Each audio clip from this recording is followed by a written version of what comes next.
Il existe des choses que l'on voit sans vraiment les voir, des voix que l'on entend sans pouvoir les prouver.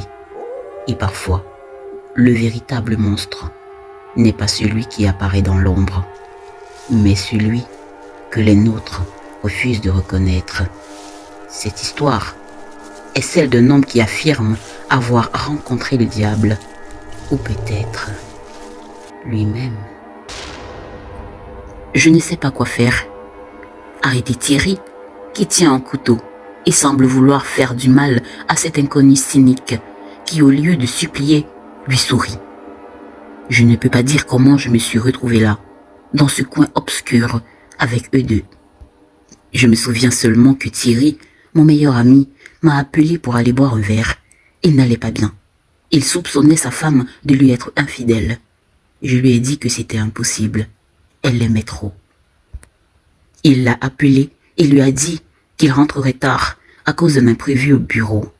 Après avoir raccroché, il m'a demandé de l'accompagner chez lui. Nous avons trouvé sa femme dans leur lit avec un autre homme. Les enfants dormaient. Thierry est sorti fou de rage.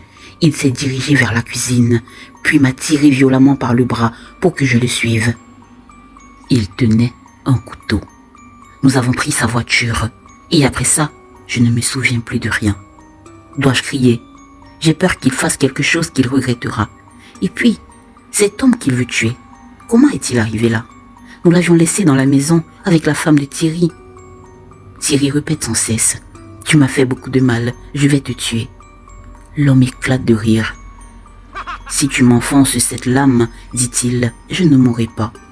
Si tu veux que je meure, il faut que tu plantes ce couteau que tu tiens dans le corps d'un être que tu aimes beaucoup. Thierry, fou de colère, lui plante le couteau dans la poitrine. L'homme s'écroule. Puis, quelques instants plus tard, se relève en riant. Le couteau est toujours dans sa poitrine, mais l'homme semble être bel et bien vivant. Il dit à Thierry, « Prends cette lame. Je t'ai dit, tue un être que tu chéris. Tue-le en pensant à moi et je mourrai. Tu pourras revenir ici, tu me trouveras mort. » Thierry récupère le couteau encore planté dans l'homme. Il me demande de le suivre. Nous retournons chez lui. Durant le trajet, il reste silencieux. Moi aussi, je ne dis rien. Je le regarde. Arrivé chez lui, sa femme le voit, couvert de sang. « Que se passe-t-il » demande-t-elle. « Pourquoi es-tu dans cet état, plein de sang ?» Et Thierry demande « Pourquoi m'as-tu trompé ? Pourquoi m'as-tu trompé » hurle-t-il. « Mais de quoi parles-tu » dit la femme. « Je n'ai rien fait. » « Dépose ce couteau. Pense à nos enfants. Ne fais pas quelque chose que tu vas regretter. Pose ce couteau. Je n'ai rien fait et tu le sais. Je ne t'ai jamais trompé. » Je suis là, paralysé. Je les regarde. Son épouse semble ne même pas me voir. Thierry, rouge de colère, se jette sur elle et lui enfonce la lame dans la poitrine. Encore et encore. Je reste figé. Je vois la pauvre femme perdre tout son sang et je n'ose pas bouger. Nous repartons. Nous retrouvons l'homme dans la ruelle où nous l'avons laissé, debout, aucun sang, applaudissant. « Bravo, mais tu as échoué, dit-il. » Et Thierry dit, « J'ai enfoncé la lame dans le corps de ma femme comme tu me l'as dit. Pourquoi es-tu toujours en vie ?» L'homme répond, cynique, « Je t'avais dit la vérité. Elle n'était pas un être qui t'était cher. Elle, tu ne l'aimais pas. Celle que tu aimes, c'est la femme d'un autre. C'est elle que tu considères comme un être cher. » Et l'homme dit ces mots en me regardant. Thierry, fou de colère, crie « Mais de quoi parles-tu » Il bondit sur lui et lui plante le couteau dans le cou. L'homme tombe, puis se relève de nouveau en riant. Il dit « Tu n'aurais pas dû. » Des sirènes retentissent. Les policiers. Je tente de fuir. Un policier m'arrête et me ramène sur les lieux. Thierry est couché, mort, le couteau dans le cou. Et même mes vêtements couverts de sang. Et l'homme a disparu. Je parle de l'homme au policier. Ceci semble ne même pas m'écouter. Il n'arrête pas de répéter. Qui est cet homme que tu as tué? Et je dis, c'est mon meilleur ami, mais ce n'est pas moi qui l'ai tué. Ils disent, pourquoi as-tu tué ton meilleur ami? Mais vous ne m'écoutez pas, dis-je. Ils me prennent avec force. Ils m'emmènent au commissariat. Ils me mettent dans une petite salle. Puis ensuite arrive un policier. Il est accompagné de l'homme. Laissez-nous seuls, dit l'homme. Je crie. C'est lui qui m'a piégé. C'est lui qui a tué Thierry. Ne me laissez pas seul avec lui. Le policier placé à l'entrée de la salle me demande d'arrêter de faire le fou, car cela ne marchera pas. Et le policier dans la cellule me dit calmement, écoute ce qu'il a à te dire. Et je te promets que nous l'arrêterons. Il reste là à nous regarder. L'homme s'assoit face à moi. Il me dit, tu es en colère contre moi? Tu as tué Thierry, dis-je, en colère. L'homme éclate de rire. Il dit, ne commets pas la même erreur que lui. Si tu veux le venger, si tu veux que je meure, tu dois tuer un être qui t'est cher. J'explose, je regarde le policier et je dis, écoutez, écoutez, monsieur l'agent, il me demande de tuer quelqu'un. Le policier me regarde, indifférent. Je vois que ça ne sert à rien. Alors je m'adresse à l'homme et je lui dis, Thierry a tué sa femme et aujourd'hui, vous êtes encore en vie. L'homme répond calmement, sa femme ne l'aimait pas vraiment et lui non plus. Il aimait la femme d'un autre. Mais toi, ta femme, t'est-elle chère? Oui, je suis sûr, continue-t-il. Elle, tu l'aimes vraiment. Prends une lame, mets-la dans son corps, en pensant à moi, et je mourrai. Ainsi, tu auras vengé ton ami, et même son épouse. À ces mots, une explosion. Panique dans le commissariat. Je profite pour m'évader. L'agent présent dans la salle dans laquelle je suis n'essaie même pas de m'attraper. J'arrive chez moi. Ma femme dort. Elle se réveille. Surprise de me voir. Elle ne semble pas contente. Elle me demande, que fais-tu ici? Je lui demande, n'es-tu pas contente de me voir? Elle hésite puis dit, si, mais je veux savoir, t'ont-ils libéré? Non, dis-je, je me suis évadée. Quoi? Retourne là-bas, sinon tu sais ça va compliquer ton dossier, dit-elle. Ils ne te croiront plus innocent. Et je lui réponds calmement, je retournerai après avoir accompli ma mission.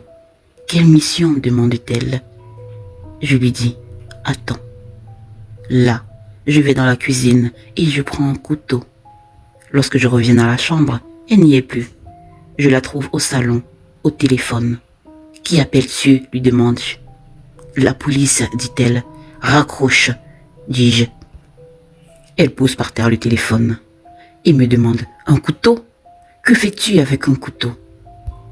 Je m'avance vers elle. Elle se met à pleurer. Elle se met à genoux. Elle me dit, pitié, non, ne fais pas ça. Es-tu au courant?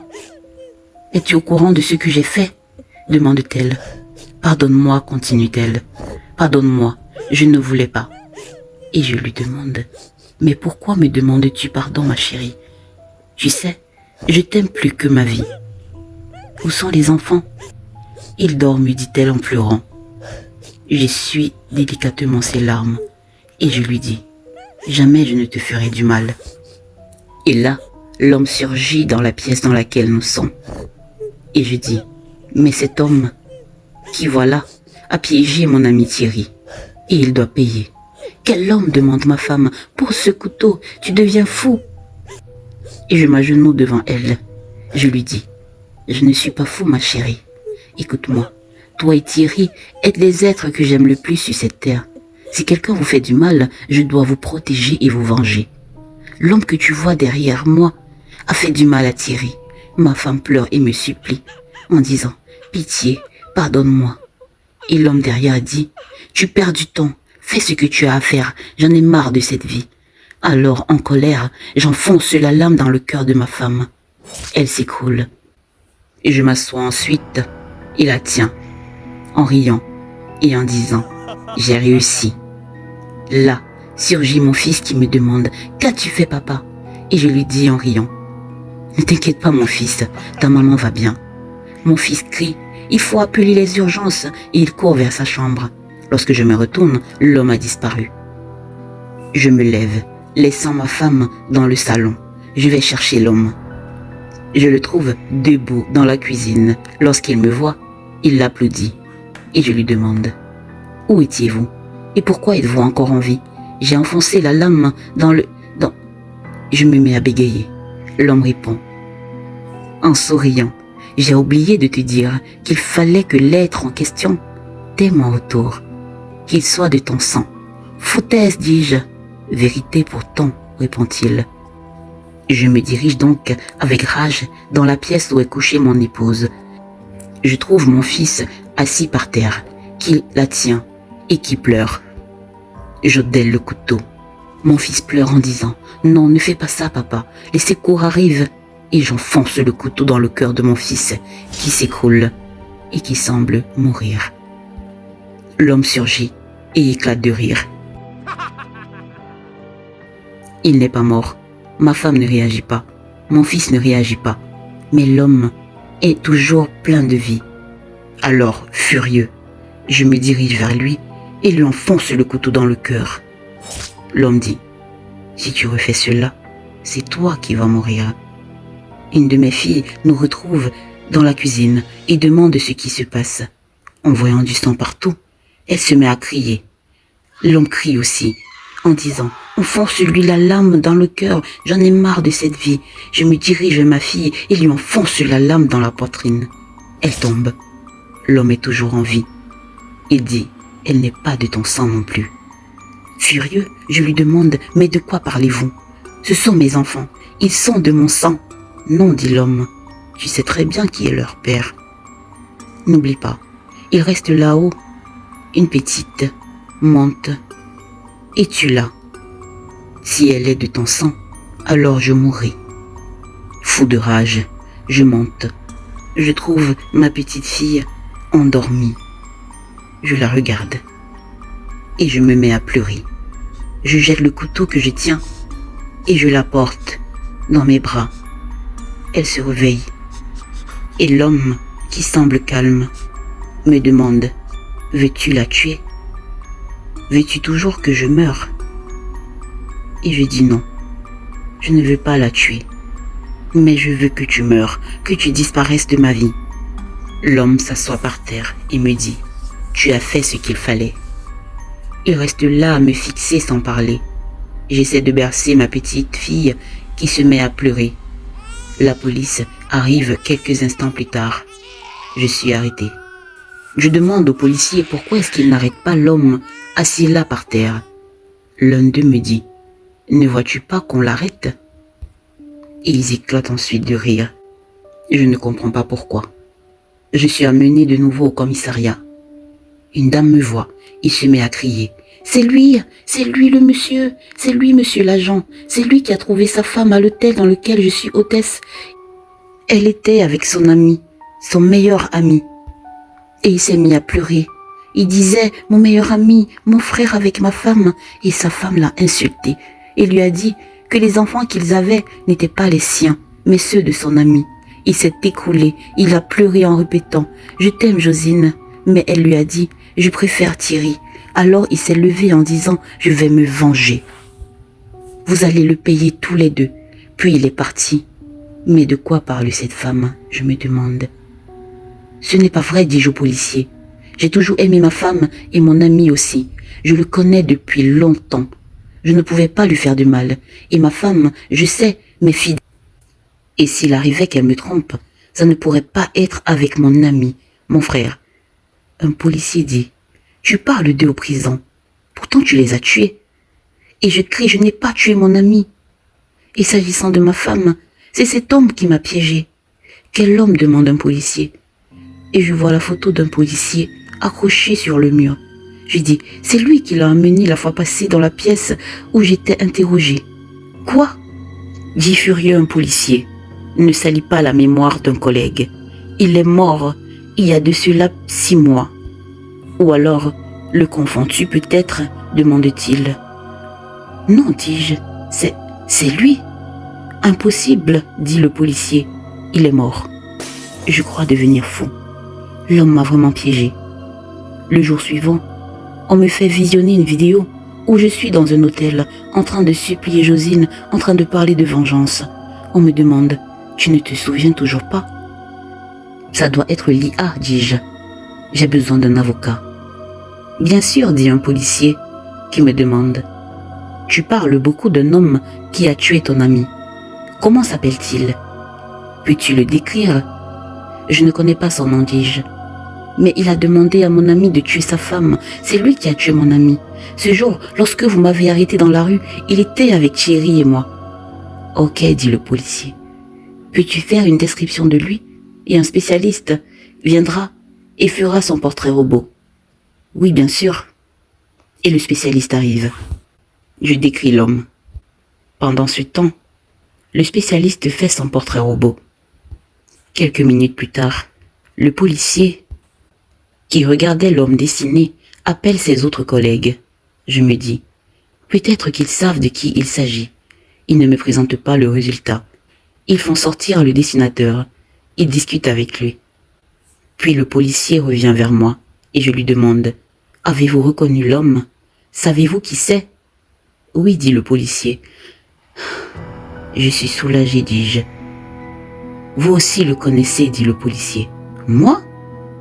Non, je ne l'ai jamais vu de ma vie. Et je suis assez physionomiste. Et là, il me présente le dessin. Et le portrait robot n'est autre que moi. C'est une blague, dis-je. Le policier dit, lors de ton arrestation dans ta maison, un des officiers dit que tu as pointé le miroir en disant, pourquoi n'arrêtez-vous pas cet homme? Mais c'était toi sur le miroir. Non, dis-je, l'homme était bien là. Il était là assis par terre. Le policier continue et dit, nous avons pu entrer en possession des images de la ruelle dans laquelle vous étiez avec votre ami. Voulez-vous les voir? Oui, dis-je. Bien sûr, je veux les voir. Et là, bombe. Je me vois faire sortir Thierry de la voiture brutalement. Je me vois le traîner par terre. Il me supplie. Je le ligote. Je pars et je reviens quelques instants plus tard, couvert de sang et tenant un couteau dans les mains. Je vais vers lui et je le tue de sang-froid. Non, crie-je, c'est un montage, ce n'est pas vrai. J'aimais Thierry, c'était plus qu'un ami, c'était un frère. Oui, dit le policier. Mais nous avons découvert que vous avez appris la vérité. Quelle vérité? Il était le père de tous tes enfants, ou presque. Ta femme te trompe avec lui depuis des années. Non, dis-je en pleurant, il ne m'aurait jamais fait ça. Ma femme m'aime. Le policier continue. Tu n'as pas supporté. Alors tu les as tués. Comme tu savais que les enfants n'étaient pas de toi, tu les as tous tués. Pourquoi n'as-tu pas tué ta petite dernière? Je me mets à pleurer. Je dis, je vous jure, l'homme était bel et bien là. Si j'ai fait tout ce que j'ai fait, c'est parce que je voulais venger mon ami Thierry. L'homme m'a dit, enfonce la lame dans leur cœur, dans leur poitrine, et moi je mourrai. J'en ai marre de cette vie. Et le policier dit, il n'y a jamais eu d'homme qui t'ait demandé de faire quoi que ce soit. Et je dis en pleurant, vous voulez me faire croire que je suis fou, que je suis malade? C'est un coup monté, c'est une mascarade, il doit y avoir des caméras cachées. J'ai été piégé. L'homme m'a piégé. Cher auditeur, ils disent que je suis fou, qu'il n'y a jamais eu personne d'autre que moi. Mais je vous le jure, je l'ai vu, je l'ai touché, je l'ai entendu. Sauvez-moi, empêchez-les de m'enfermer dans un asile de fous. Et si vous écoutez bien, si vous regardez autour de vous, là maintenant, derrière, de l'autre côté du miroir, peut-être qu'il est déjà là, souriant, patient. Ne commettez pas l'erreur. vos êtres chers ne reviendront pas. Mais moi, sauvez-moi. Pitié, sauvez-moi.